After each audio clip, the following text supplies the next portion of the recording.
Dylan, what is your favorite Alexa trick? Cancel! Sure. What day and time? Cancel!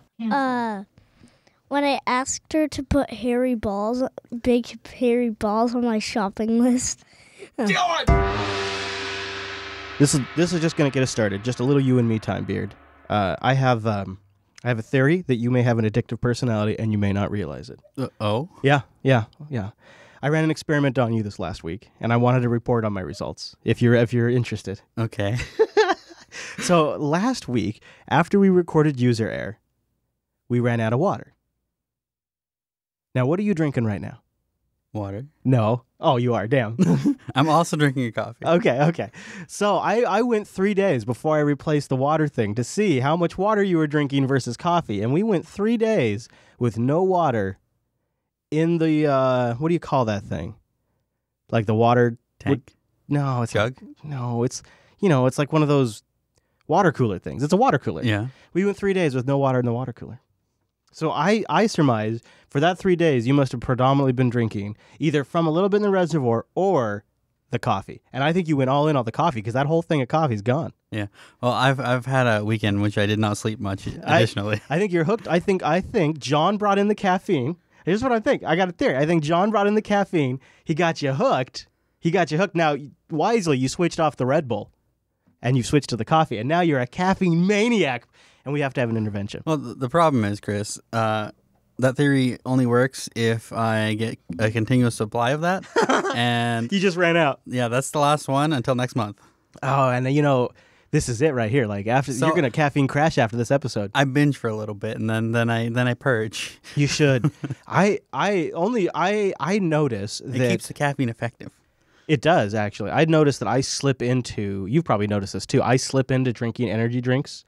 And I'll have like 1 or 2, and then I'll need 3 or 4, and then I'll just start drinking them constantly. Like when I'm doing shows, I'll just always have an energy drink in my hand. Yeah. I have not done that much this year because I started getting hives. I started getting freaking hives from whatever's in those things.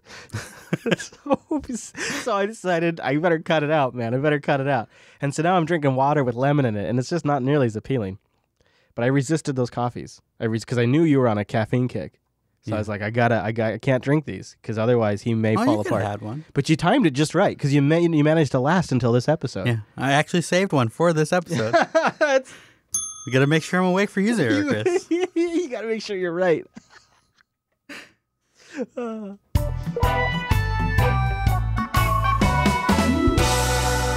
What's new in the West life? It's been a little while since you've been on user error. I did hear some like non-tech podcasts covering, I don't know, things like the iPhone 10 release and the Equifax breach. Oh, yeah? And that was podcasts that like normally I like and I enjoy, I respect, I'm happy to listen to, but it was just, I don't know, it was somewhat painful. It is painful. And I think that means I take for granted all the, shows on this network, but also all the other really good quality tech podcasts that exist. And it's like, okay, I'm glad we have people who actually know what they're talking about. Even like people who work in software, if you don't follow like that world closely. Yeah.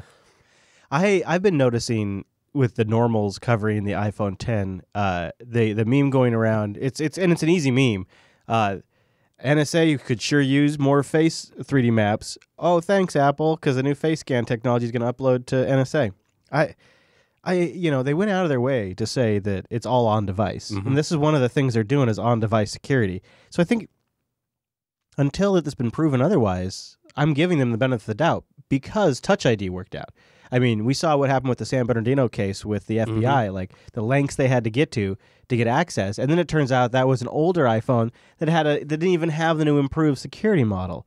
And I think the thing that people don't realize perhaps about Touch ID and about Face ID now is that the application layer and the OS layer are never aware of the face print or the fingerprint. They just get a mathematical approval or disapproval from the secure enclave processor. The secure enclave processor basically does a hash of your face and for Touch ID, a hash of your fingerprint, and it checks to see if those hashes match up, and it's a yes-no response, and the OS either gets a yes or a no, and never gets a description of the fingerprint. It never gets an image. So there's nothing running at the OS level to upload it to the cloud. There's nothing for the NSA to compromise to grab it. They could simply just get the yes/no response, assuming worst case scenario from the secure enclave. So, when you hear the normals talk about it, the Face ID thing, it could be total crap in practice, but I'm not really worried about the NSA collecting everybody's Face ID. If they want that, they're just going to get it from the millions of security cameras. You're right. everywhere. That's already something they can work on. And all those selfies that everybody's posting to Instagram and Facebook and Twitter, I bet they're grabbing those and doing face scans of those like you wouldn't believe. Now, if the NSA will pay for my data connection, then maybe I'm okay with that. That's fine. Upload whatever you want in the background. Just pay for my bandwidth. If the NSA wants to extract it from iPhone backups, if they could just chip in for iPhone and iCloud backup storage, that's a good, like the NSA plan. I think that's a good idea. It's a way for the government spending to benefit us as well. Yeah, whenever you listen to normals do anything, you realize, oh man, is that what I sound like when I talk about finances, or is that what I sound like when I talk about cars? Like my engine right now. I was trying to explain I got the check engine light. Uh-oh. That's no good. Again. Yeah, again. It's a truck. Have you been mistreating that engine of yours? Well, a little, but not. I think maybe it's because I get up on it sometimes. So I get these evap leaks, these light evap leaks, which eventually turn into major evap leaks. And when they get medium to major, they start going tick tick tick tick tick tick, and you can see like your RPMs bounce a little bit, and you get less fuel economy. And I've been through this rodeo a few times. I tend to blow out the exhaust in my vehicle, so I don't know what that's about. But I got this little adapter that goes on the ODB2 port or whatever it is. OBD, whatever. ODB2. And that connects to CAN bus and talks to the car computers, and it's a constant monitor. And so I get the check engine light. Of course, it tells me nothing, which is crazy. And just a light comes on, and I'm like, well, is it a serious light? Right. Or Well, Chris, you have to check the engine. Yeah. And the only way to do that, our bacon's ready. Speaking of check engine, we have bacon cooking in the background. And the only way to do that is to go into the dealership, unless you have one of these automatic adapters or other tools that can read the ODB2 port. And so it's all a scam, Chris. So the little automatic adapter told me, it's just another one of these evap leaks that you've had before. But, you got to use this third-party piece of hardware. And then I start talking, and I'm like, I got a minor evap leak, and my RPMs are, and I think back in my head, I must sound like a moron. Yeah, right, probably. So I can't give these people too hard of a time, because I'm one of those people when it comes to another field. But it does make you realize how important it is to listen to like a specialized industry. Like I think that's why podcasting is taking off so well. Yeah. If you're huge into skiing, you go listen to a skiing podcast. If you want to talk informatively, go and listen to something informative. Yeah. Yeah, and if you want, and if you do want to hear regular people's reaction, it is valuable to listen to that. Like I almost always, although I haven't done it yet, but almost always after a major Apple event, I'll tune into an episode of ATP, Accidental Tech Podcast, with John Siracusa, Marco Arminet, and Casey Liss. And they've been involved, Marco and John Siracusa have been involved with Mac stuff for ages. And I trust their opinion on it. And it's good to hear like their opinion on it, so that way I can sort of deep dive for a bit and then kind of come out of it. And it's like, okay, interesting. And then I'll go watch the CNBC or CNN coverage. It's like, oh gosh, it's so painful. Hashtag AskError coming into the show right now. I need to buy a new laptop. Do you guys think I should wait until Coffee Lake or Cannon Lake? My current laptop lasted me 5 years, so I'd like my next one to last me 5 years too. What do you think, Beard? I'd say, actually, it depends on when Coffee Lake comes out, because I think that's the next one. If it comes out soon, I'd wait, because most of Intel's improvements have been like power and battery and laptop improvements rather than increased speeds. So if you want like better battery life, then yes, I'd wait. Otherwise, just grab one now. Yeah, so Coffee Lake is it's going to be a big switch in the sense that, of course, it's going to require new motherboards and whatnot. Some people say it's such a game changer that you should absolutely wait. I am more of a fan of, if you need to get a job done, you should just go ahead and get the hardware you need. So earlier this year, do you remember when it was like April? I ended up breaking down and getting the MacBook Pro with Touch Bar. Mm-hmm. And worst time ever to buy something like that, because in June Apple's going to rev it, and they did, and I knew it. I knew they were going to rev it in June, but the speakers went out in my old MacBook that I use for Final Cut. I basically, the joke around the studio here is we call it Final Cut OS. I use a laptop, basically a dedicated Final Cut machine, and if I don't have audio, that machine is essentially worthless to me. And I needed a computer, and I needed it to be of a certain spec, so that way I could render the video I tend to work with, and I just had to go for it. If I could have waited, I absolutely would have waited till June, but it's more of a tool for me at this point. It's a utility. And so if you have that same feeling in a computer that's lasted you for 5 years, you're probably not going to notice the huge difference if you wait till Coffee Lake. That said, might as well wait if you can. Last.ting.com. Last.ting.com, that's where you go to support the show. But you also get a $25 service credit. Now, here's the great thing about Ting. Average line altogether, $23 a month. It's brilliant how they do this. $6 for your line and then your usage. So if you use a lot of Wi-Fi and you don't really use any data, you don't pay for that. You use Telegram or WhatsApp or I don't know what you use, but you're not using SMS, then you don't pay for that. It's $6 for the line and your usage on top of that. CDMA and GSM networks, you pick whichever one works better in your area, whatever you got a device for. I actually have one of both. I love it for that, especially when I'm traveling. They don't hold back anything like updates or patches from upstream, and you just tap a checkbox if you want tethering or hotspotting, just built right in. No crazy like upselling, no weird contracts or agreements, no cancellation fees. It's so simple. And then they combine that with a great dashboard, easy-to-use app, a frequently updated technical blog that helps you make purchasing decisions. It's a pretty nice package altogether, and they're owned by 2 cows. Yeah, 2 cows. Go to last.ting.com, right, Beardsley? Last.ting.com. Beardsley's a customer. I'm a customer. He's rocking the S6. Yeah, I think you pay about $6 a month for me, Chris. Yeah, just about. And every now and then you might have to make like a phone call, I guess. Yeah. I don't know. It's nice for that kind of thing. You gotta call your mom once in a while. You got to check in. Although you use Skype probably for that a lot. Yeah. So you are very easy on the Ting bill, I will say. I've got 2 internet phones on there as well. One not for me, one for me. And I bounce that around. Sometimes I've got my Nexus on there. I move my SIM, which is also, shh, don't tell Ting. They would never allow that. Yeah, right. Yeah, right. Of course they don't care. They're great. In fact, you can buy just a SIM if you want. Last.ting.com. So, Chris, I know you just got YouTube Live. How is it? Because I'm looking at maybe getting something like that rather than cable when I move. Oh, absolutely. Yeah, I wasn't able to get it for quite a while. They launched it, and then it wasn't available in our area. And I needed something like this for Unfilter. It's a big part of like clip collection. And being a cord cutter, it's nice to be able to watch some live events, especially when a lot of news is going on. Yeah. And it does have a couple of local channels. Yeah, so it's tv.youtube.com. And it's YouTube's version of live television. And when you come up, it's like a mini version of YouTube. It's exactly what you'd expect, a little cleaner. Only all of the tiles, for the most part, with a couple of exceptions, are live. So you can see all the TV channels with live thumbnails of real-time what's streaming, and it's pretty much right up to date, which kind of makes it a cool way to browse TV shows. And it has a Live Now section, and then it has what's coming up, and you can add things to DVR. So the Orville, for example, I've added to just automatically record the Orville every Sunday for me on the YouTube DVR. And that's particularly nice because you can go in and then you can scrub around and watch it and Chromecast it to your television. That's pretty nice. Yeah, so that works. That works well. The cost is, I think it's about $10 a month. I'll look that up while we talk about it. And the service is pretty remarkably good. From low bandwidth to high bandwidth, I can scale it across different devices. I've watched on phones, tablets. I've Chromecasted to my TV. I've watched at my office. I've done it I'm watching it right now as we talk about it. I'm playing under Linux, so that's really nice because Sling TV does not work under Linux. Really? I did not know that.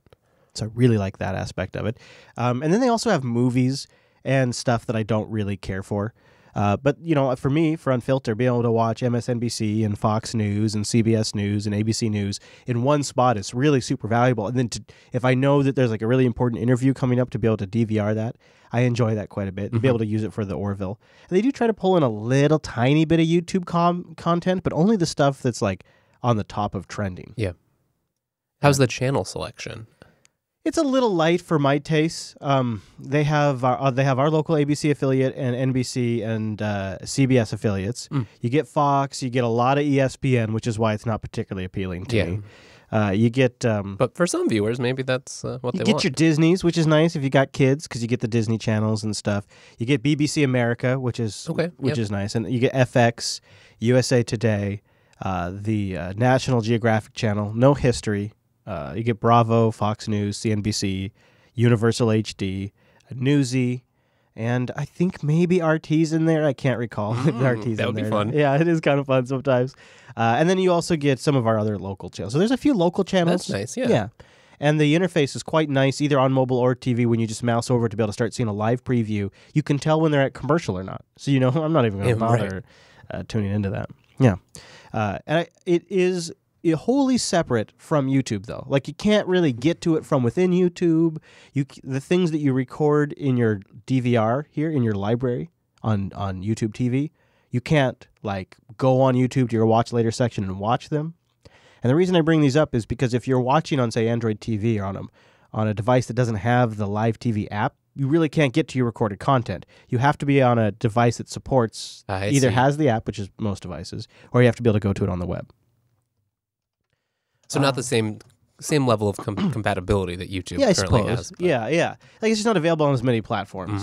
But I guess it's still kind of new. It's not even rolled out everywhere. Right. So I should double check because I want to make sure that the pricing. I'm on a trial right now because I remember when they launched it was $35 a month, but I think they toned it down a bit. It might still be that though. $35 a month is a lot. It's a lot. So it's got to be close to being worth it. And for me, because of my work requirements, it's close. But for you, Beard, I mean, it's definitely better price than getting cable. Yeah, it's better than cable. It gives you most of the channels you'd probably want and none of the super crappy ones. And no contract. Yeah, that's nice. true. Oh, this is a big deal too. You can share it up to, well, it says on their page here, I thought it was 5, but it says here 6. And you can have 3 simultaneous streams. Super valuable for me because I can be streaming. I often will be streaming for Unfiltered Prep 3 news sources at once. So that's crazy valuable. But I've also been able to share it with anybody that's in my Google family. So Angela and Hadia and the kids can, if the kids don't have it, but if I wanted to, they could. Yeah. Or if you have like roommates or something, like suddenly the price is pretty reasonable. Then that $35 is way more reasonable. Plus, you consider the Chromecast usage, which has been a little unstable for me actually, but it works 90% of the time. Even if you get YouTube TV, HBO Go, Netflix, Hulu, and Amazon, it's still cheaper than cable. Yeah. And you got like pretty much everything. And I canceled Sling TV after this because of the lack of Linux support, and I was just sick of that hassle, and so I couldn't use it for as many clips. If news and sports are important to you, it's very worth it. And then when the Orville came out, I was like, oh, well, now I could also watch that, I guess. Like, that was just like a perk I hadn't even thought of. So yeah, if it's $35 a month, for me, I'm sharing it with a few people. I use it for work, but that's up there. I wonder if down the road they'll also have alternative options where you can get a sports free package and a sports only package. Yeah. Because I know that some of the cable companies are now offering packages without sports that are like 60 or 70% less. I would buy that. I would because I don't even want it in my list. It's just that's more stuff I have to scroll through. So, but okay, so you got Netflix. I'm assuming you would probably have Netflix. You have YouTube Red, maybe, which is $10 a month. And then you have Spotify, perhaps, or Apple Music, or Google Music. Now, on top of all of this, by the time this episode's coming out, within days, CBS is going to want everybody to sign up for CBS All Access to pay for Star Trek. Because when this episode airs, it's going to be right around that time. There's no way that most people are going to sign up for that, though. They are screwed for one show, because they don't offer anything else most people would want. Well, there is like some other shows on there. There's a spinoff of The Good Wife called The Good Fight, which got a decent draw. It got 7.2 million viewers when it debuted on CBS. Oh, I remember hearing about that. Yeah, I kind of do too. But yeah, and there's of course they have the entire Star Trek back catalog on there. But but that's also coming to Netflix. Yeah, and most self-respecting Star Trek fans are probably either have one or assembling one. Yeah, and here's the deal about CBS All Access: it's $6 a month with commercials. Ooh, it's $10 a month. Yeah, it's the Hulu model. Yes, it's $10 a month for no commercials. And honestly, if I'm watching Star Trek and I'm on a super limited connection, I opt for no commercials just because when the shows switch from commercial then back, another load. It's more buffering. It's I got to buffer the commercials, I got to buffer the show, and it breaks the buffer. Yeah. Another chance for it to just break and ruin your experience. And the other times I'm like working here at like 120 kilobits, like down. Like that's my down. Okay, so that's embarrassing. Yeah, Chris. it's bad. It's bad. So like you start the video, you hit pause, you walk away for 15 minutes so it can buffer, and then you start watching, and then these ads. You go make your bacon. Yeah, exactly. So I'm feeling compelled to sign up because I want to show my support for a new Star Trek series because I want there to be Star Trek. I do too. Yeah. In fact, I'm even going to wait till after the first episode airs, so that way they clearly count my sign up as I was compelled to sign up to get to Star Trek. Like I was thinking maybe I should sign up. Like I've been thinking about that for months, just so I could check it out.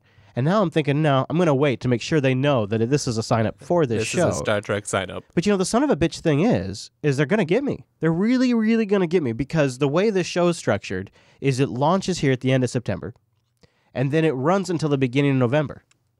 And then it's on frickin' hiatus until, I think, mid-January. Oh, interesting. So you're going to sign up for CBS All Access and then just sit there paying this thing for months. Mm-hmm. And I think their default is a 6-month subscription or something. So It's almost like they planned it. if it was any other show, You wouldn't do it. you know what I'm saying? Yep. Any other show. And they got me. If it was anything else. Okay, Chris, we know you're weak-willed. I mean, I actually think I may end up subscribing and still Useneting the TV show so I can watch it offline. But I will pay. At this point, it's like if they had their own Patreon or something for the Yes. show, right? You're Yeah. like, I just want to give you money Yeah. and then enjoy your content. I mean, should I consider canceling during December, November, the half of November, December, and January, and then re-up but once that they come does back? make But fiscal if sense. if it's 6 months, you can't. Yeah, I don't know. I guess that could be true if there's like a.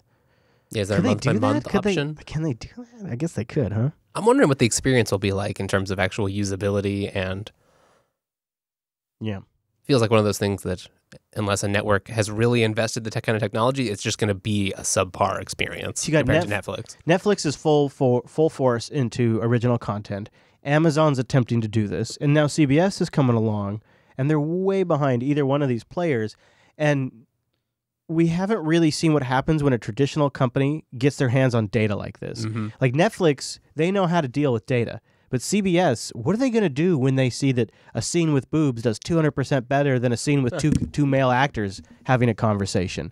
Or that when the women are on screen for X amount of time, people, what happens Chris, if there's some sort of data they pull out of this that makes worse content? That's what I'm worried about. Didn't How you is this know- going to impact Star Trek? Did you know that CBS stands for Classic Boob Show? That's funny. I thought it stood for something else. That's funny. I thought broadcasting system was in there. Yeah. So I'm a little reluctant to see not only is this going to be like a flop if they expect people to sign up just for Star Trek, but I'm worried it could be a flop creatively if they if you. I guess I should preface this. A big backstory in TNG, the first few seasons of TNG, and in the first few seasons of DS9 is excessive network meddling. Excessive network meddling handicapped and tied the hands of the writers in a way that harmed the series. And the DS9 got lucky because the network got distracted by creating Voyager and getting into the movies for TNG, and so they let the writing staff of DS9 sort of by themselves after about the third season, and that's when the show gets particularly good. And the same with TNG. After Roddenberry passed, they sort of let the people running TNG take over, and there's some really good stories after Roddenberry passed. There's some good ones while he's still there, too, but some really good ones in the later seasons that come after. I just watched one that's one of my favorites. It's the episode where Picard and Beverly get linked. Oh, yeah. They're linked. That's a good episode. Anyways, my point is network meddling has generally resulted in poor Star Trek. And now not only will network execs have revenue stats that are really tied to a particular show's performance, but they'll actually have deep data in where people fast forward, where they play pause, where they tune out, what they like the most, in a way that they've never gotten with Nielsen ratings or anything like that. And I wonder if it's going to go to their heads a little bit. We'll see. It's a big experiment in a lot of different ways. It is not an unusual thing for Star Trek, for CBS, to try to launch a network with Star Trek. Before the motion picture, they attempted to launch a TV network with a series called Star Trek Phase 2. That was aborted, and in its place, the motion picture came out. Really? And that's where a lot of the sets for the motion picture came from. And so one of the reasons why the motion picture was considered such a high-budget Star Trek film is because they rolled a lot of the cost of Phase 2 into the motion picture. When CBS and Paramount, I guess at the time, it was Paramount, canceled their network plans, that's when they made the movie. But fast forward to the 90s, I don't know if you guys remember this, but when Voyager launched, it launched on a brand new network called UPN. UPN, yeah, right. Which was a Paramount network. And they used Voyager as a way to premiere that new network. So now that wasn't CBS at the time, it was Paramount. But it's funny now, here CBS is doing the same thing. trying to do the same exact thing because they know Star Trek fans are so damn loyal that they can drag them somewhere and they'll show up and it'll seed their new network. And then eventually it becomes like just this, they don't even care about it because they end up, once they get the network off the ground, they launch these huge shows. Yeah. It's high risk, though, because it could also just completely tank the franchise. Well, especially in this day and age when they could have sold it to Netflix, they could have sold it on Amazon, they could have sold it on iTunes and Hulu and made money that way. Well, aren't they doing Netflix the rest of the world? It's just CBS for us in Canada. That might be our only hope. Mm-hmm. That crack there, like if the rest of the world watches the hell out of it on Netflix, right? If they just watch the hell out of it, they burned holes in those hard drives. From us? Yeah. Well, then CBS would have to say, well, we should do that in the States too. That was my prediction that I made in the Star Trek Discord channel, is that I think the reason that they are splitting it into two halves of the season is they're going to use the first half to test out how much pickup they get on CBS All Access. And if it doesn't do well, they're going to open up to Netflix in the US too. Okay. That's a good theory. I like that. In the spring. So if that theory is right, we shouldn't watch it on CBS All Access. Correct. I have to. The production quality looks good. It does, yeah. It looks like the best that I've seen out of Star Trek, which might even be including the movies. Like, it looks really good, at least the scenes that they've chosen that to we've share. Yeah, right. There's a lot to be hopeful for and a lot to be suspicious of. It's a really... I'm already concerned about the crew. We'll see. Mm-hmm. We'll see. If we have that and the Orville, between the two of them, I should be okay. Yeah, right. It's more. It's almost better than we've had for years. It really, really is, and that's why I can't help but talk about it. So speaking of the Orville, Beard and I were just saying we tried out the Orville earlier this week. We both watched it. You haven't watched it yet. I have you're not. Planning to, but you did watch an interview with Seth MacFarlane. Yes, and that got me pretty excited. I mean, he's a Trekkie himself. Oh, yeah. He has... I mean, I don't like all of his endeavors, but he's a funny, smart guy. So it feels like he could get it. He has a chance to get it. Yeah, and he obviously has a huge history with Fox, so he's got way more leverage than, say, Joss Whedon did with Yes. Firefly. Trust, budget. Yeah, and he learned a ton of great effects stuff when he was doing the new Cosmos remake with Neil deGrasse Tyson. Oh, right. Yeah, so he said in one of his AMAs he just did this last weekend, he did 2. It's kind of a funny story, actually. So somebody sets up an AMA for Seth MacFarlane, hands him an iPad and says, have at it. And then the person doesn't really explain what's going on, and I guess it didn't go well. Like, it didn't really. Like, he didn't. So then when somebody explained to him what an AMA was, he came back and did a second AMA and said, this time we'll do it right, or something like that. And in there, he explains that they pulled off some heroic level effects in Cosmos on a pretty average budget, and that they're applying that same skill set now to the Orville. Which had mixed reviews. Have you seen that? The first episode had mixed reviews. Pilots often do. Yeah. I'm not really too concerned about that. I think the problem is that for the first episode, if you saw the trailer for the show, you saw the first episode. You saw all the punchlines, and it's one of those. Mm-hmm. So I can see the potential in the show, but the first episode was ruined for me because all the jokes were in the trailer. Literally, yeah. And I wonder if maybe they oversold how funny it is. I wonder if it's not actually a sci-fi show with a bit of humor in there. That's kind of what the picture I was getting from that interview was that, like, yeah, it's a comedy, but it's like a long comedy, so there's probably dramas just as much there. Yeah, I think it's like 80% Star Trek TNG, and then like the other 20% is like a hybrid of a comedy sitcom. I think that's a bit generous. I'd say it's closer to like 60-40. Really? Yeah. So yeah, it's not like a riot though. That's and I think when the critics the jokes are supplementary. Yes.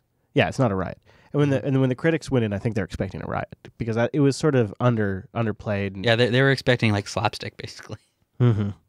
Less consistency, less plot focus, more just comedy. Yeah. There's a couple of things though. As somebody who's watched sci-fi television shows, this reminds me more of Firefly than it does actually of TNG in some ways. Obviously, the set design and the lighting and the looks and the names of things are TNG inspired, but there are aspects of the world that Seth MacFarlane has paid attention to that reminded me a lot of Firefly and the Serenity. So one of the things I loved about the Serenity, the ship in Firefly, was that it was a multi-level set piece, and you could walk from the bunk up to the bridge and to the galley and whatnot.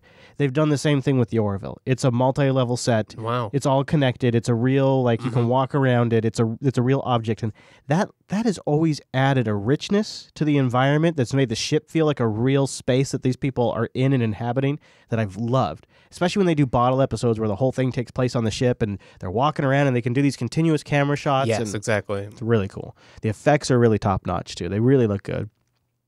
Yeah, I mean, I'm looking. It airs tonight as we record the second episode because we're recording this at a time for my trip, and I'm really looking forward to watching it.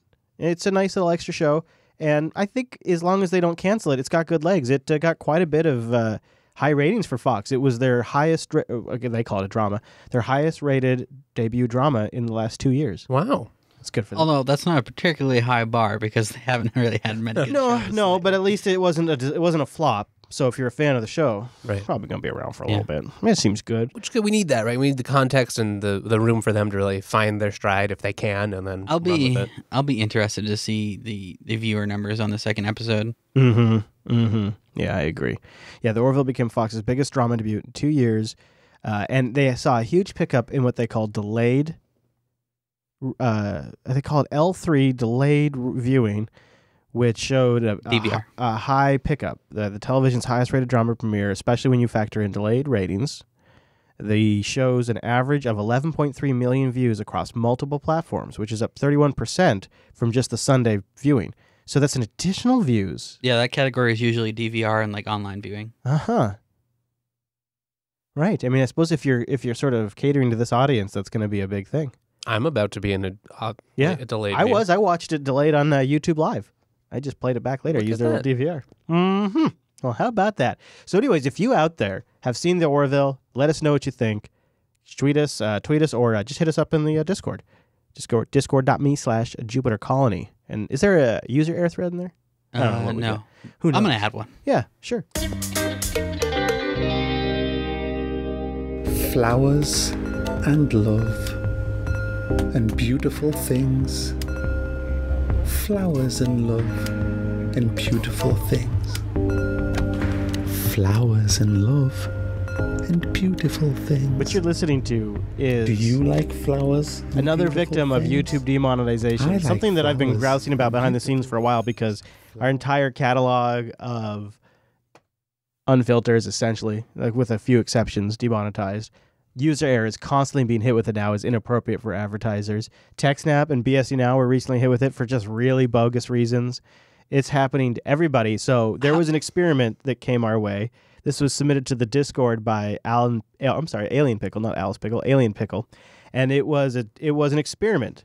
They did some science to see what would happen if they uploaded a video of 0 probability of offensive content. What would happen? And it indeed got demonetized. Wow. People are brilliant. Flowers and love. Fluffy little animals. Eek, eek, eek. Flowers and love. And that got demonetized. There is something going on. I don't know. Google is losing it. And right now, today, as we record this episode, there's a story in the news about how Google allowed advertisers to target anti-Semites. Specifically. How is it demonetizing this and not demonetizing that? I don't know. It really is weird, huh? It really is. I think it would just be like counterproductive for their own platform. Maybe they should switch from like Python to Go. Here's the buzz. This is the BuzzFeed story. Google allowed advertisers to target racist and bigoted keywords, suggested more similar keywords, and allowed campaigns using those keywords to run. So they've been caught with their pants down on this one. And it seems like their response has been to freak the fuck out all over content creators on YouTube and try to demonetize as much as possible. I'm so glad I'm on Twitch now. Right? My video about going to NYC, which was a 3-minute and 11-second vlog, I believe, With all original content and nothing controversial. was demonetized. What? Yeah, it doesn't. I mean, Did they give you a reason, or is it just unsuitable for advertising? wow? You're just an unsuitable guy, Chris. I guess so. I don't know. I hope that a alternative platform comes along that the audience actually adopts. Because that's always the thing is people come, well, you guys should use this. You should use VidMe or whatever. Mm-hmm. But the issue really isn't, we're not on YouTube because it's the best or we love it. We're on YouTube because That's where the audience is. that's where the It's audience kind of a is. reluctant It's the move. same reason we go to iTunes, you know, Yeah. even though I hate iTunes. It's the same crap. Yeah. You're forced to bring yourself to your... Well, or else what? Well, it's not like YouTube just stops existing. Yeah, if you don't go where the audience isn't going to magically come to you. More so than ever. More so than ever. That's the case. You know, it used to be you could set up your own website and, you know, you get really good at SEO, set up some links with some other folks, get listed on a few sites, people start finding you. But now, you know, people go to Google and YouTube. Do you remember those like link circle websites? Web rings. Yeah. Yep. Yeah, web rings. Yep. People still trying to pull stuff off like that. But, you know, it doesn't really work. But it's I guess I'm probably a little close to it. So it seems like a big deal to me. It's probably not a big deal to most people, but I guess it's sort of like watching something innocent die and get replaced by something more perverted and Well, and it's just a good reminder that when we do have this one platform of choice, they have a lot of power. And what do you think it would take? Like, what would it take? I'll be honest. For me, a big part of YouTube's attraction is because of their size. They have a pretty good CDN. They have apps for every platform, for Roku, for Android, that for one's Apple key. TV, for mobile, for iOS. You know, they got apps for every platform. So you can download that stuff. Then you got the network effect. And then you got the fact that they have advertising at all. Like if you want to get into podcasting, there's no built-in monetization with podcasting. You upload a podcast, it gets a few 10,000 downloads or whatever. You don't just make a couple of bucks from that. Nothing but cost. yeah, right, you just paid for your hosting. Great. So there's you know, the thing is like with podcasting, if you get punished for success Mhm. if you don't get sponsorships and stuff because you have to pay for all that hosting and whatnot and all the transfer rate, and there's less and less ways to do free fast hosting in podcasting. And YouTube is the opposite. The more success you do, the more money you make. It's not a lot of money, so you have to do a lot of successful videos, but there is an obvious path to monetization. I bring that up because that draws people to the platform. You get a lot of diverse creators. Yeah. There's a lot of people that make their entire living off of YouTube now.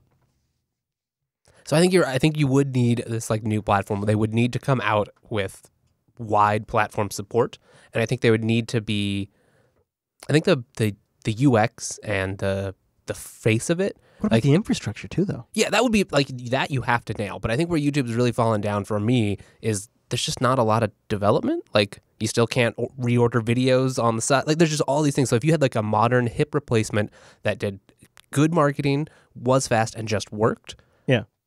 I have a feel like chance. when you lay it all out there like that, I feel like it's got to be Twitch. Only Twitch has the revenue, the resources, the infrastructure, the experience, and the network effect. But I don't, when I think of like watching a video on how to fix my generator's oil filter, like I got a leak and what are people doing? I don't think about going to Twitch. I go to YouTube, and that's times a million for That name. Well, at the same time, YouTube didn't start out as that either. It just started out as this place to have random videos. Yeah. It became that, Mm-hmm. but that's not where it started. When you go look at Twitch, though, it still doesn't feel like a general video platform to me. I agree. I feel like they're quietly beta testing that sort of video delivery in the background, though, because you can now upload videos, but it's not like the main focus right now.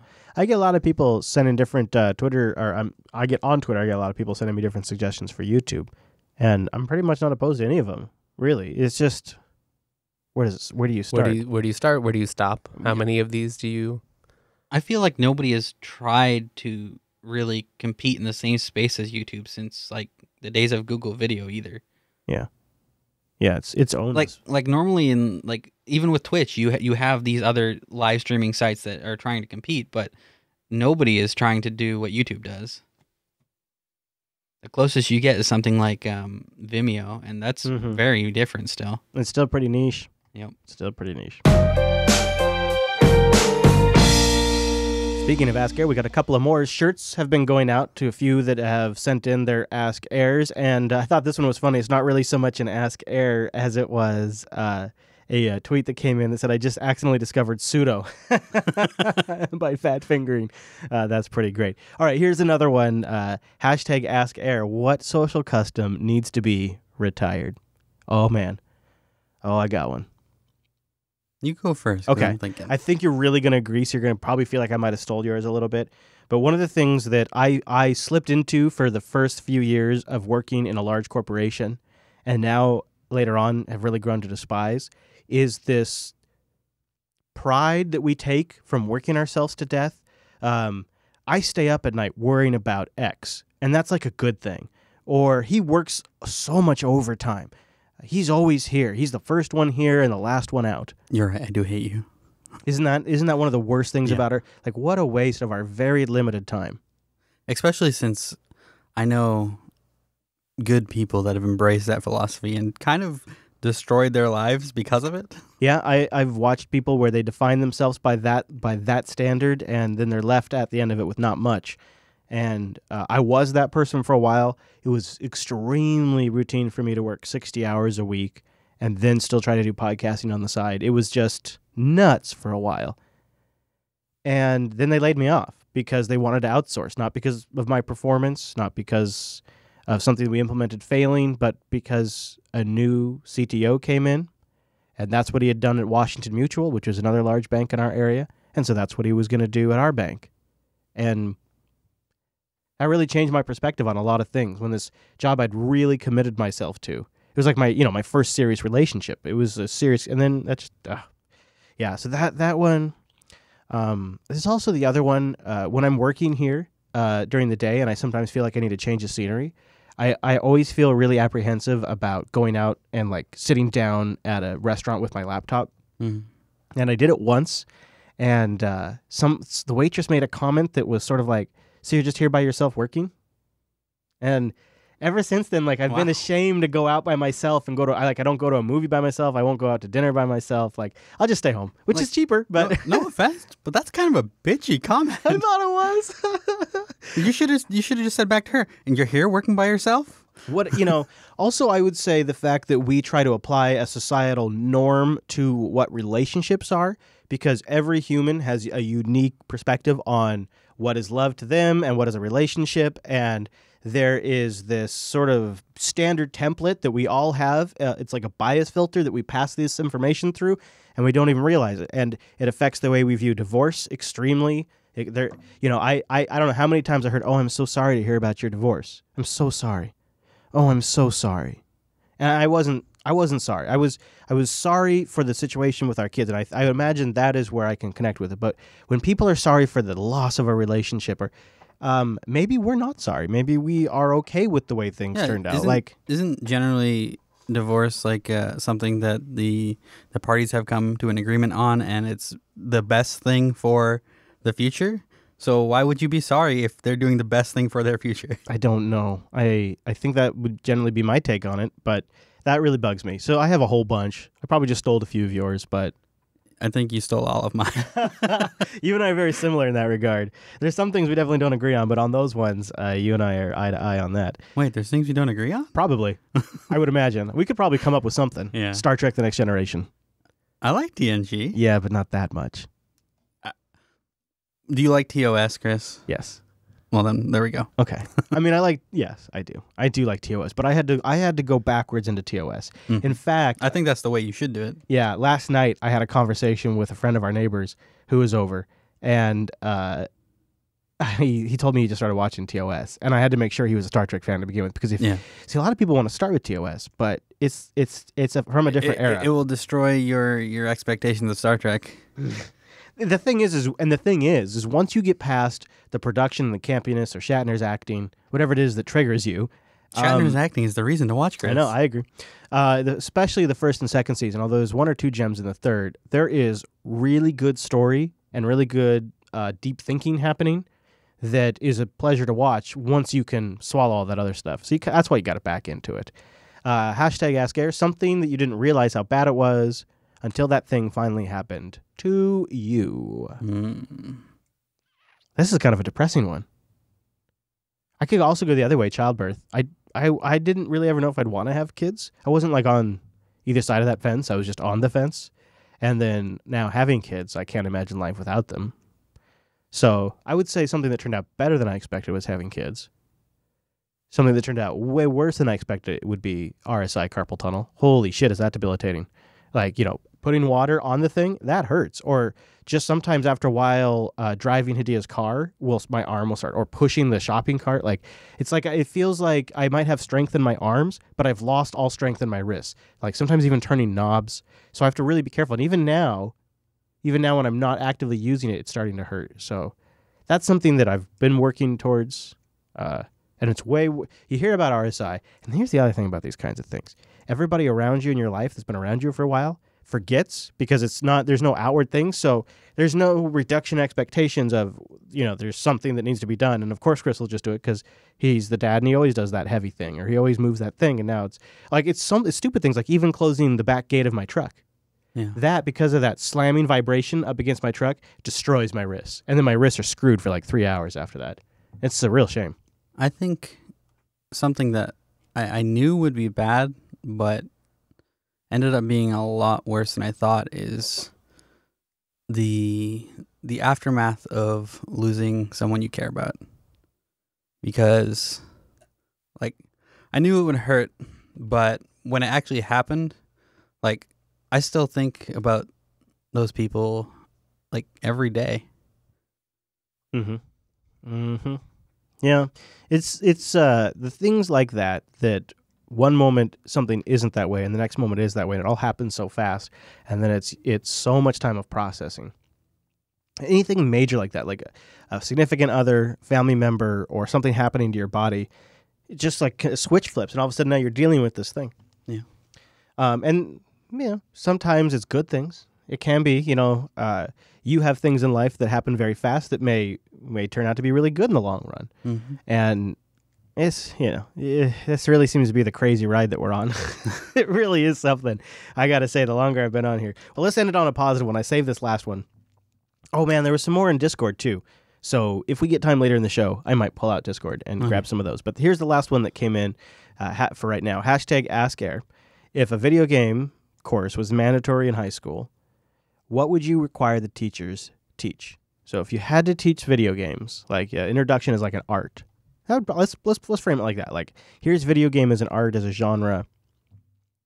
Which games did you want them to try? Like some obvious ones came to mind, like the Super Mario Brothers series. Yeah, I think you'd need like a sub-course Nintendo for one. Yeah. Because they have such unique games like all across the board. But what about something like the Civilization games, or Diablo, or Dota, StarCraft? Or StarCraft. Yeah. Like, you gotta have a game. You gotta have like a game like that in there too. Yeah. A lot of the games I'd teach should be like actually old 90s games because they were so unique. This is what I was gonna say. Is it feels like the best way to do it would be to go back to like. I feel like it'd have to be a series of courses, like generational. Yeah. So you start with the 70s games, early games, then, 80s like, games, 90s games, early video games. I wouldn't start with the 70s. 70s is like the video stuff, arcade. And stuff back then is too simple. But isn't that kind of the point? I'd start in the 80s where it was still simple and easy enough to grasp on a base level on its own, but then you also had like the growth of arcades and that's true. There is consoles. something uniquely just super fascinating to me when I watch old media, like old movies or old television shows, or I listen to old radio programs, and it's so interesting to see how far media has progressed since those days. And now watching it happen to YouTube and podcasts, like it's happening media.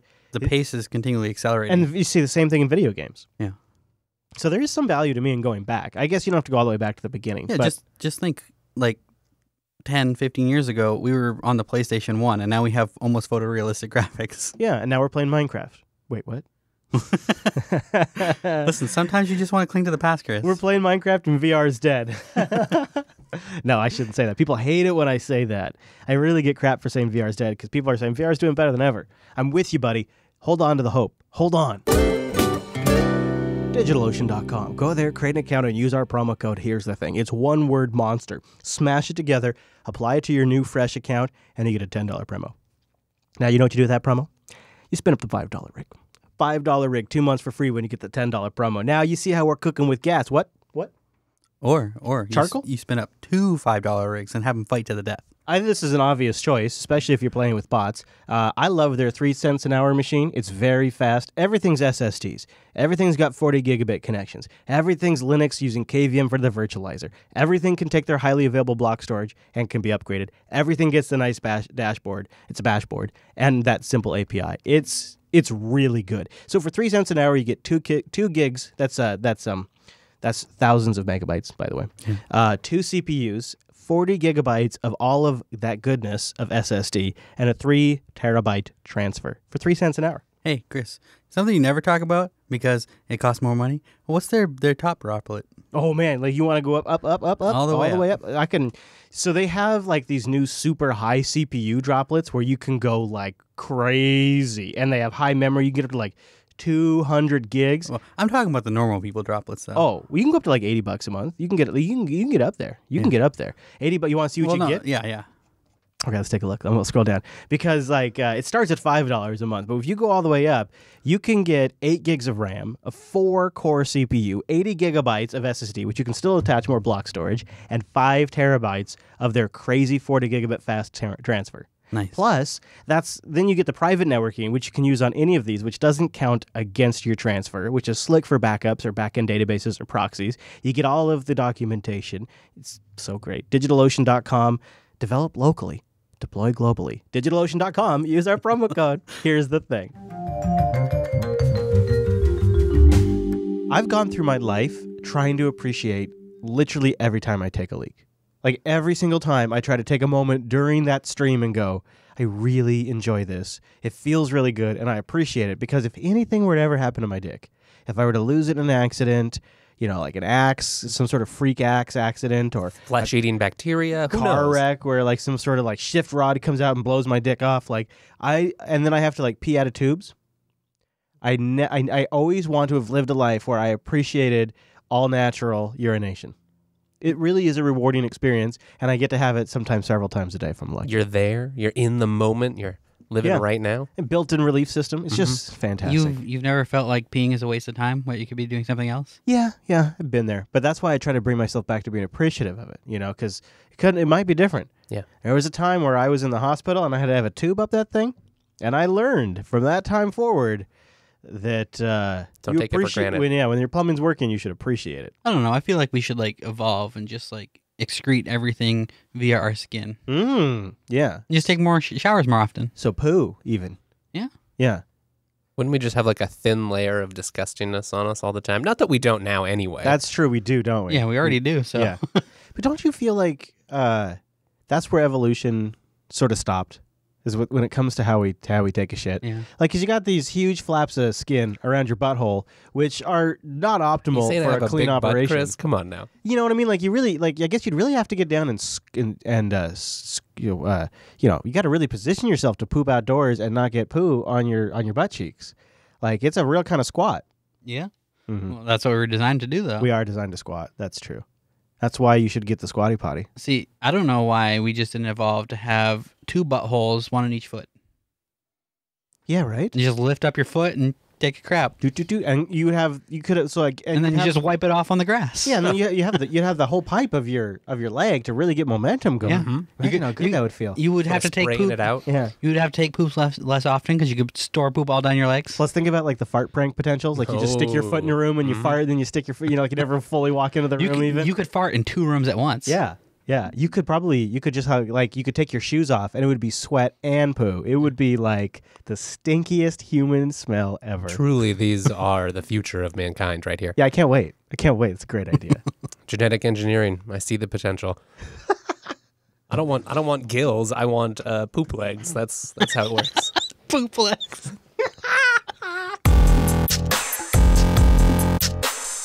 I saw this on the top of our Linux today, about 18 hours ago, and I thought this would be interesting to talk about here on the show.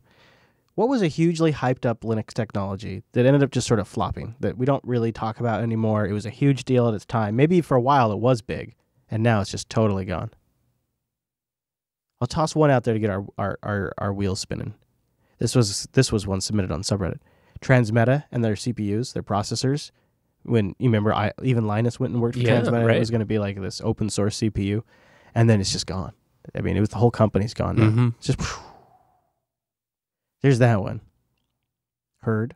Yeah, definitely. Herd is another one I think that a lot of talk about. It really hasn't delivered. The phone from Canonical. A lot of the mobile projects. Yeah, that's Gnome's a sad section. touch world where they thought everything was going to be touch. There's also the classic Linux in the Walmart's Windows. Yeah, yeah. You know which one hurts the most out of all of them for me personally, though? Steam machines. Oh God, I really wanted to see that I one work. know. Maybe it's like maybe it will, but I just feel like in the last couple of years, nothing has happened. The vindication just would have been like to go from 0 in games to like, yeah, well, yeah, and now we're relevant. Mm-hmm. Yeah, I guess It took Linux to turn PCs into consoles. in retrospect, it felt like it was a hedge against a problem in Windows 10 that never quite materialized. Like the Windows 10 store never really became competitive enough where it was like a game changer for the marketplace. Right. People still So go to Steam. So for Steam machines to have been successful, Microsoft would have had to been successful. Maybe. Mm-hmm. It might have had to been the counterbalance to that. And when that didn't really play out, I guess it wasn't as urgent. You know? But you feel like the problem isn't solved. Like the thing they were hedging against is still out there. Mm-hmm. It seems like it would be in everybody's best interest to make this thing work. Maybe it's like a proportional response where the more they see something bad happening with the Windows Store, the more they'll invest in Steam machines. Yeah. And maybe it'll just keep happening. As Vulkan becomes more established, the Unreal Engine gets more and more use. It'll just sort of be this natural progression. Yeah. That could be it. Yeah, it might be like I said, it might be a 10-year strategy, but right now it feels like it's just going nowhere. It feels like there's a ton of hype. We might just be in like the early adopter developer phase where we're building the infrastructure and we're not there yet. Because it has to feel, like a solid enough bet for all these game shops or independent developers to even consider it as a target. Mm-hmm. And straightforward enough to target. Yes, and easy enough. Because we have been consistently getting more and more Linux games. Maybe they're just building up the library as well before they make a big push.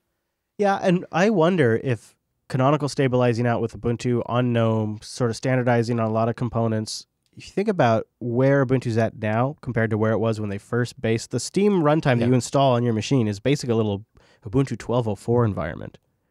And they've just kind of kept it that way while all this shit's been getting worked out. And so it'll be interesting to see if they update that, they get that newer stuff in there. We might start seeing some stuff. I could see it. And I'm not saying it's dead yet. Right. A lot of interesting like containerization technologies have come out since then too. Yeah. Yeah, you would think they'd probably deliver Steam in a totally different way today, maybe with a flat pack or a snap or something. Instead of, RPMs and debs and tar jizzes and then dropping stuff all over your file system. Well, they can And use delete things off your file system. they can use Ubuntu, whatever it's called, Ubuntu Core or whatever. Now you're getting cray. Mm-hmm. You're on it. What they could do is base it around Alpine Linux and then distribute Steam via a Docker container. Well, no, if they use something like Ubuntu Core, they could separately update the OS and the Steam runtime independently of each other using snaps. What about ButterFS? Yeah, I was going to say that's kind of the obvious one, right? Yeah. Except it hasn't actually died yet. No, and Maybe it should, but... I mean, hasn't it though? Is anybody outside of SUSE using it? Well, there's Netgears and stuff. There's some NASs that use it. Oh, you mean legacy hardware that's going to be And there's put out to definitely pasture? some ButterFS maniacs in our audience that use it. Yeah, Yeah, but people are out there who use it. those for crazy certain things. SUSE people though. Yeah. I do feel like I kind of want them to keep going though. Like, I'll just check back in a few years and maybe it'll be all right. Right? Yeah, that's fair. But Chris, you got XFS. You're good. And Bcache. Don't forget about Bcache FS. That's what I'm I'm really. hopeful that Bcache won't be on this list in 5 years. I know. I support the developer on Yeah, Patreon. me too. And I see posts from him and stuff. He seems like a He's a smart dude. Yeah, and he seems to take breaks and stuff to get breathers and whatnot. Google Wave died, but I almost wonder if Slack and Matrix We're inspired by it. Yeah, sort of justify their original idea there. That was another thing that was way overhyped. Not really Linux related nor open source, but I don't know, kind For of. some reason was in those circles. Well, I mean, it eventually didn't become open source. Oh, yeah. I think Yeah, you're I right. think It was the Apache donated Foundation. to Apache. Yeah. Yeah. The thing with Google Wave is like they had such weird marketing for it. You could never tell what it was. Yeah. No, it no was one weird. knew. Even It the people that were using it. Yeah, it was really weird. You had to basically be Gina Trapani to even understand it and grab her book. I used it for a little show prep, though, because they had bots and stuff. They all had bots back then. Jesus, really was Slack. Yeah. It was a chat with integrations with external services. It was. That is something. If only they could have just said that. Yeah, that's very true. If they just would have said it's fancier IRC, everybody would have been on board. Yes, exactly. I was about to say that. Yeah. You get credit for calling out Lindows. That made the public list, too. Lindows was... Wow. I remember watching all that go down. You'll be able to just run your Windows applications. And then they got sued. Or they got dinged for trademark infringement for See, that using... just seems obvious from the get-go. I guess. It does now, but there hadn't been a lot of that back then. I suppose that's true. And I remember we did an interview with the Lindo CEO, and he was pissed about it. He was so pissed. And then they changed their name to Linspire. Yeah, right. They had to go to Linspire because of the trademark lawsuit with Microsoft. And they were around for a long time, like the click and run warehouse where you could go online and you could install stuff with click and run, which... Isn't Click and Run still around? I don't know. I haven't seen it for ages. Yeah. But it was really like the first big app store for Linux. Used apt on the back end, and it was really trying to click and run. Mhm. One click, everything got installed, whether it was commercial or open source. And now today we're kind of still trying to solve that problem with snaps, flatpaks, and app images. We're just trying to do it cross distro, I guess. What was that Ubuntu installer that you could use from Windows? What was that called? Do you remember what I'm talking about? Isn't that still around? Yeah, but it's not. I don't think it's actually been updated or done. Like, it's no longer Oh, yeah. recommended. Yeah. So, like, that feels like it was kind of a disappointment. Did you... Now, this is going way back in the machine here. But Dark days. did you ever get to play around with the Nautilus file manager when the company Easel, E-A... Oh, I remember that ZEL name. was still around, and they're the ones that actually created GNOME files that we use today, Right. that Kaja is forked off of. And they were trying to integrate in essentially a cloud storage service and search indexing all in one. And they went bust. But we still got Nautilus out of it. Which is great. Yeah, that's nice. That's not so bad. I just learned something, Chris. You know app images? Yeah. Do you know that they've been in development since 2004? Wow. I don't think I did. That's a long time. They used to be called Click, K-L-I-K, and then they became portable Linux apps in 2011, and in 2013 they became app images. What do you think of this one? Jambo on the R Linux subreddit. Richard Stallman. Ooh. He said it was such a good idea, forward-thinking, future problem solver, and spotting. Unfortunately, he was all genius and no charisma, and his interviews and lectures only got taken seriously by those who already knew what he was saying. Most of the middle road users simply brushed him off as an eccentric nut job. It's all past tense, too, which makes it even more damning. Yes, it does. I don't know. I don't know if I believe it. I feel like Richard Stallman represents an idea. An ideal. He's even. a symbol for that. Mm-hmm. And if he wasn't memorable and eccentric, as this person puts it, if he was just average vanilla white bread, I don't think he would have the same effectiveness. Right. You could say that perhaps when he's, up there defending sex with minors and eating toe jam, that it detracts from the overall message, and I would agree with you, but I think at the same time you kind of need an eccentric leader that draws attention. Right. I think really this is just a call for more people with some of his ideas, but who are on different points of the spectrum. I think what actually may do more harm for him, because they're really going after his looks in this. So this is another guy, and I'll stop naming names, says people might take him seriously if he didn't look so much like a hobo. I have a lot of respect for him, because he lives by his principles, but he does look like a homeless person. That's like... He also acts very eccentrically as well. That's where I think that has more damaging to the message. The sort of hard line, no compromise, only black and white, the world does not have shades of gray. I think that's what turns more people off than anything. Mm-hmm. Because they go, well, you're taking an extremist position, you're not listening to any conversation or discussion on the topic.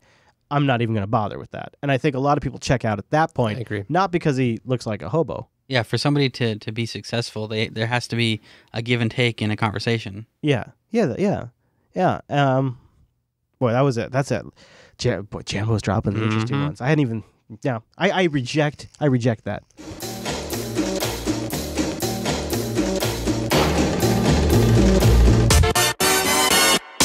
Hey, patrons. Hey! Why are you so great? No. Thank you. That's good. Because you know what? If it wasn't for them, I probably wouldn't be on the road right now to NYC. As you hear this episode, I've probably been driving for more than 16, 17 hours straight. Is it that soon? Yeah. Oh God. I know. Brace Now I'm yourself. panicking. I know. It's actually big. It's a big thing for me. In fact, this is going to be a mini topic / Patreon plug. So patreon.com/Jupiter Signal. So here's what I'm doing. I'm going to New York to cover the Ubuntu rally because I think one of the biggest problems facing Linux journalism is a lack of original reporting. We have a lot of discussion about the discussion, but we don't have any new reporting. This past week, the Linux Foundation held the Open Summit. The Open Source Software Summit. It's just some totally unreported event. There's a couple of things that came out of it. Before that, we had DebConf. Before that, we had Guadec. All of these things, new code was created, new project partnerships were established, new releases, design decisions, things that will impact daily use of Linux at all of these conferences happened. And there's so little reporting on it. And it's not really something that just Jupiter Broadcasting can solve on its own, but it's something I'm taking a stab at. By my math, there's about 4, counting 2 people from JB, one of them being myself, that regularly go to events in Linux journalism. I'm not disparaging anybody that listens to the show that might be a podcast or anything like that, because it's just financially not feasible for most people, because they do this as a hobby. They do this to get YouTube clicks because they know they can just push emotional buttons, and it's way less work than going to the New York City, going to the event, going to California, going to Texas. It's way less work. It's way less work to sit here and bash an organization from far, push people's emotional buttons, create a big hissy fit about something, and get views that way. That's way easier. And to be honest, the kind of journalism we're trying to do is under-rewarded. It doesn't push in people's emotional buttons. It doesn't get controversy. It doesn't elicit shares on Reddit. It doesn't elicit retweets on Twitter. It's hardcore, long-form journalism where you drive across the country, you go to New York City, you meet the people creating the software, and you learn how they work, and you get insights into their work, and you use that to inform your commentary for years. That's a different kind of thing, and that's something we're trying to do here more and more at Jupiter Broadcasting, and the runway to make that possible is provided by our patrons at patreon.com/JupiterSignal. They are literally the engine that's going to make us better, that hopefully will make the dialogue and the discourse and the coverage of Linux and open source better. And I know that's a lofty goal, but that's where I'm going with it. patreon.com/JupiterSignal.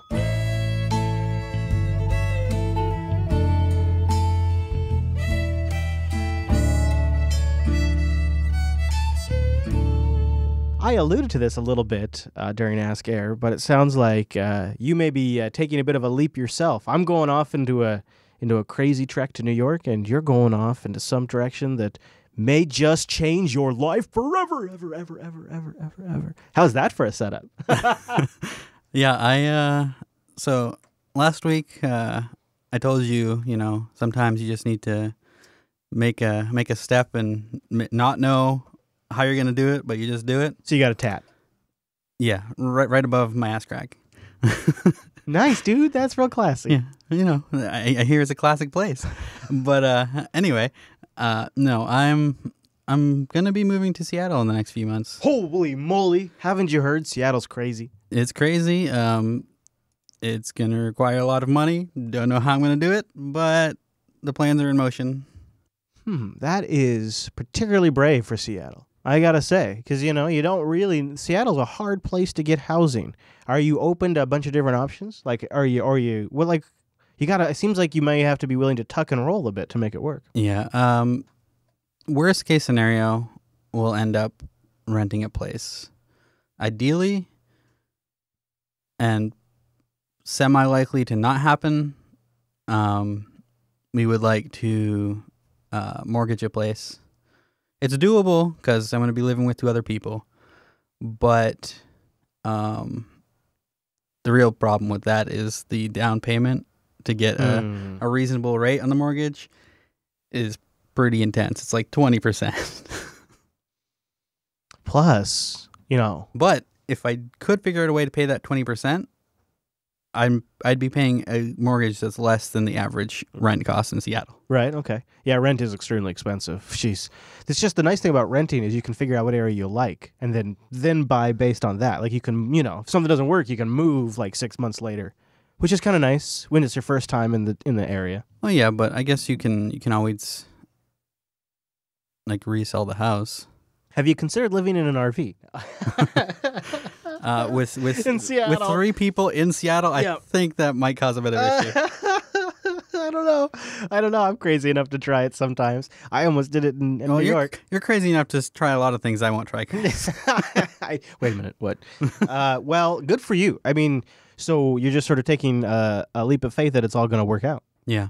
Well, I was kind of pushed into it due to a situation that I'll not go into, but overall, I think that, yeah. The 3 of us sitting in one room, I think it'd be fun to do a little hypothetical podcasting. So an idea, we're going to sit around and kick around ideas for a new show and see what we come up with.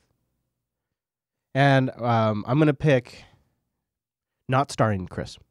So I opt out. Could be starring Beard and Wes, or just Wes, or Wes and somebody else, or Beard and somebody else. But what would we, if you're going to throw around a new show, let's kick around. So Beard, you would probably have something hardware related or streaming gaming related. Yeah. Which I think would be super cool. That would be interesting. A hardware show would be... The only thing about a hardware show is you'd really have to have somebody that has done reviews for a magazine or a podcast or a show before, so they knew how to contact vendors, get review units, get them back. There's a whole song and dance there. Yeah, for sure. Yeah, that's why I do very little, because it takes quite a bit of time. Or hire someone dedicated to Right. pulling that stuff Producer in. or whatever Yeah. to do that. That's a chicken and egg problem, because you got to be able to afford that person, Yeah. but then it would make for a great show. It would. So your day job, what technology stack, what stack are you working Do I have to in? use that word? Stack. What stack are you working with the most? Linux, Windows, containers? Linux, definitely. Yeah. Not enough containers. Actually, I would really like there to be more. Virtualization. He wants Red Docker Hat? everything. What? Give me a taste. I'm trying to eke out like. Oh yeah, Linux servers running as Ubuntu VMs on top of CentOS KVM servers is most of what we have. Something Kubernetes. No, not yet. See, that's what I would like. I've been doing like making new base images that all the then individual teams customize for their particular applications. And the amount of incidental complexity with this whole we're trying to run a virtualized machine thing is crazy. Basically, all we want is a container to ship apps in. And so run it me having to deal with grub and serial console settings so that QEMU will let me choose my boot. Why? This is not what I'm doing. Yeah. I wonder if there's a. I could see a show that evolves. I think the bacon's done again. That's what that is. I can hear a show that revolves around those kinds of issues. I could see one around hardware. I could see them being separate shows. Actually, that's 2 separate. I think we have 2 separate shows right there. Yeah, part of me wonders like Coder talks on one side of it, but there's this other kind of hybrid DevOps-y that's not quite network administration, but it's not quite software development. Yeah, that's true. What do you call that? I don't know. It's more DevOps, I suppose. Yeah. But that seems like a debaggy kind of buzz term. Oh, it does, for sure. I would, yeah. So unless we can make a pun on it or a play on it, self-insulting. Yeah, something that takes a little bit of a shot at it. Or yeah. What were we gonna say, Beardsley? I was just gonna say there's also the complete other direction, the show that we've always wanted to do, Chris, the cooking show. Cooking show. That sounds fun. Yeah, we've always thought about that, and that would be something we just have a ton of fun with. I could see a few different ways of doing a cooking show. One would be really easy, quick meals that aren't going to kill you. You could do that.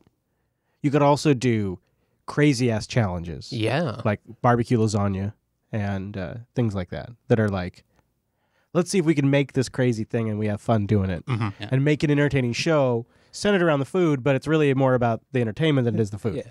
Good energy between the people. We could also do actual, let's make this really complicated meal and see how good we can do. Yeah, that's true. That'd be fun to watch us sort of blow it. Wow, you have no faith in us. We could invite someone over at the end who sits down and we serve it to them, and That then would they be have good. to. Oh yeah, like a panel of judges, judge style. Yeah. Too bad. I think there's probably already a lot of people doing that. Have you guys ever watched You Suck at Cooking or something like that? Oh, yes. Yeah, Right. There's people doing that already. Yeah, That's the thing. but we have entertaining personalities and they don't. So say we. Yeah, I don't know. I think there's probably more traction in the DevOps category than there would be in the cooking category. Maybe we can combine the two. Yeah. Yeah, I don't know how, but let's Let's brainstorm. I think that's worth exploring. So you could be, while you're troubleshooting something, like you could have a laptop in the kitchen, right? And Yes. so you got the laptop there, you got food going, you got flour everywhere, but the laptop's right there in the middle, and you're solving a technical problem while you're solving a cooking problem too. Yeah. Well, we could finally build that Linux sous vide kit I want to make. That's true. That is a good way to go. That'd be pretty sweet. Automated sous vide. Mm-hmm. Well, I was Or like thinking a Rube Goldberg type omelet making Linux device. you could also do you could relate DevOps problems to cooking. Yeah, totally. You totally could. I You got to break a few eggs, Chris. I think here goes our best idea. Yeah, we just combine all the shows into one. Super show. One super show. Because you got the hardware aspect of building this Rube Goldberg omelet maker. So and with the beer making thing we'd have to do too. yeah. So what you're saying is we're going to cancel all our shows and we're Do just this full time. we're just going to have user error the whole way through. Yeah. Well, we'll do user do error. everything. We'll do user error for the commentary, and we'll do the vlog for the visuals. Perfect. Mhm. You know what I'm saying? Should be good. Sounds good. The other one I've thought of is I wonder about a new, not actually like SciByte was, but I have a physicsy math background, so Yeah. I wonder if there's anything yeah. there if people would be interested. Yeah, in those people sort of things. people really missed SciByte. That was That was a a thing. cool. That was a good show. That would be good. And it's it's an area that I think a lot of people have interest in.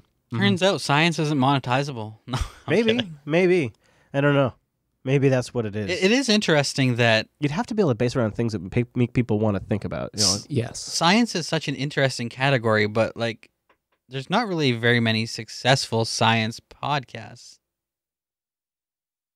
Yeah, I mean, you have Neil deGrasse Tyson doing his Star Talk, and that's not really. Yeah, but that's kind of science, but not. It's Yeah. like Neil deGrasse Tyson talks to people. Yeah. What is there any? It depends because there's some things I'm interested in. It's but it would be very niche. Like if you did take the TechSnap deep dive, but bring it over there and really break down. We're looking at this, not necessarily paper, but something like that. That is a cool idea. Or That is here's some news about solar flares, but let's go and review how solar flares work on the sun and. With the audience, you should tell us. Is that something you would find interesting? I'd like to think. When we launched Jupiter Broadcasting, we had SciByte for a long time because it felt like we were going to do technology and science, and the Jupiter part was, it was kind of spacey, and then it just didn't really seem to gain a lot of traction, and then when we ended it because of that, we'd heard from people for years. I mean, it's only been in the last few months and maybe this year that I haven't heard about it routinely. I mean, how many years ago did we stop doing SciByte? It was ages. I should go look because I think it was before I got here.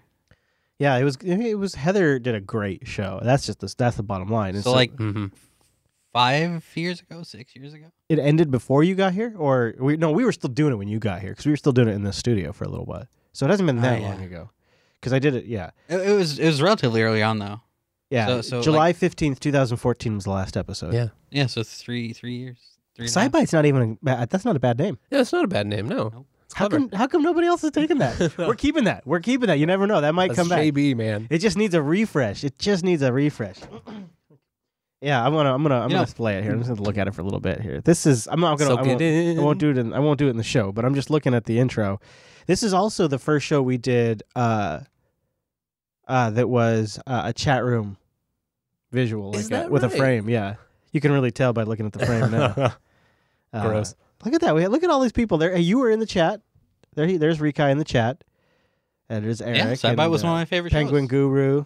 Yeah, Hegemon. Hegemon's in the chat for SciByte on this episode. Yeah, Heather really had this thing. She had this thing nailed down. She really had it. She really had it down to a science. Arwell Gabe in there. Shadow. Twomp is in there. Heaven's Revenge. People still listen. You know, she still has her Twitter that she retweets all kinds of science stuff on. That's Nice. Yep. He? That's awesome. Well, you see, there you go, Wes. There you go. You should say, hey, come do a SciByte show with me. Going back for a minute to Neil deGrasse Tyson. Yeah. He recently or him or Katy Perry recently released a video where they just sat down and talked science for an hour. It's hilarious. Oh, I think I saw that. Interesting. Isn't that super embarrassing for her at certain points? At certain points, yes. Yeah. Yeah, she has some real basic questions that are like, oh, honey, did you just... Mind blown. What should I look that up? Yeah, maybe. What is that? Well, so that was Katy Perry. Yeah, Katy Perry, Neil deGrasse Tyson. Yeah, okay. So there's probably a clip of it. It'll probably get us pulled down though. I'll tell you what. You know how that is these days. We can link to it in the. He seems like he could show be notes. a jerk when he thinks he's right because he's right a lot. You're right a lot. You're right. Katy Perry has her mind blown by Neil deGrasse Tyson. All right, let's see what this is here because I can't get the search box to go. There we go. Oh no, this is too long. All right, I'll just put a link in the show There's notes. no clip version. I don't know. I'm not sure. I'm a little hesitant. It's a weird camera angle. Yeah, it was a weird one, wasn't it? It was. It's like they were just sitting there for their own, and some guy's just over here in the bushes. Oh yeah, little Carrie. Thank you so much. Oh my gosh. It's called Star Talk. Why don't people like science? I don't know. They might fear it. Maybe they didn't do well in school. I think they're scared of it, maybe. Yeah, that's exactly. Scared of the unknown. It's what we do for. I'm scared of the unknown sometimes. Is math related to science?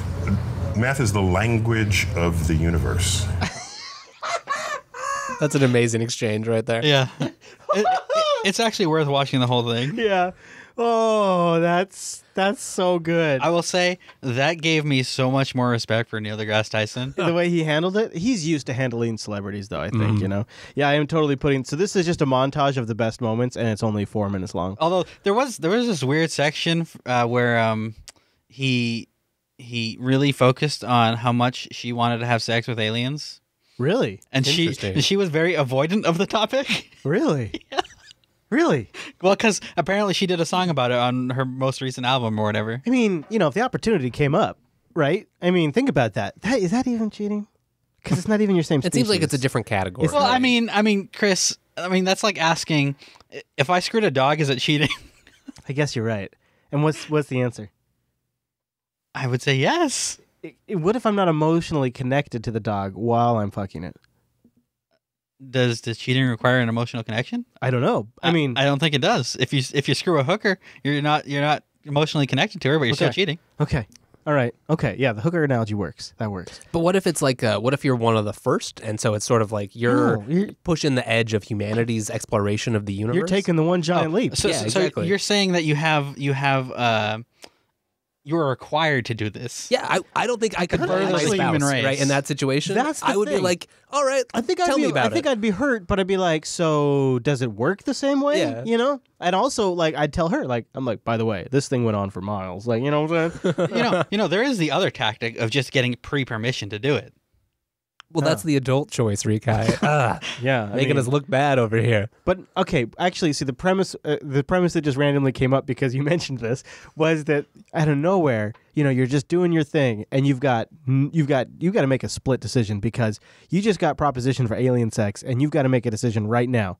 Open up your phone and text. I'm saying it's like you got to step through the interdimensional portal in like right now. They've already never. abducted you. You're on their spaceship. Yeah. No cell These service. are super aliens. Why can't they call? I can't answer this. They're trying to have a booty call. That's all that's in their I don't know. mind. I feel like you guys are setting up a very contrived alien sex situation.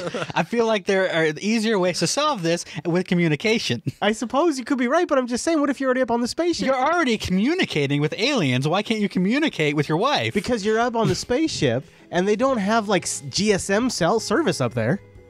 They're aliens. They traveled across the galaxy, and you're telling me they can't figure out how to fucking call a telephone? Well, they don't have the 900 megahertz spectrum, unfortunately. I think the answer here is that you both go back to your place, seduce your wife together. Works out. It's a great evening. Hey, buddy, I got a better idea. Yeah. Alien threesome.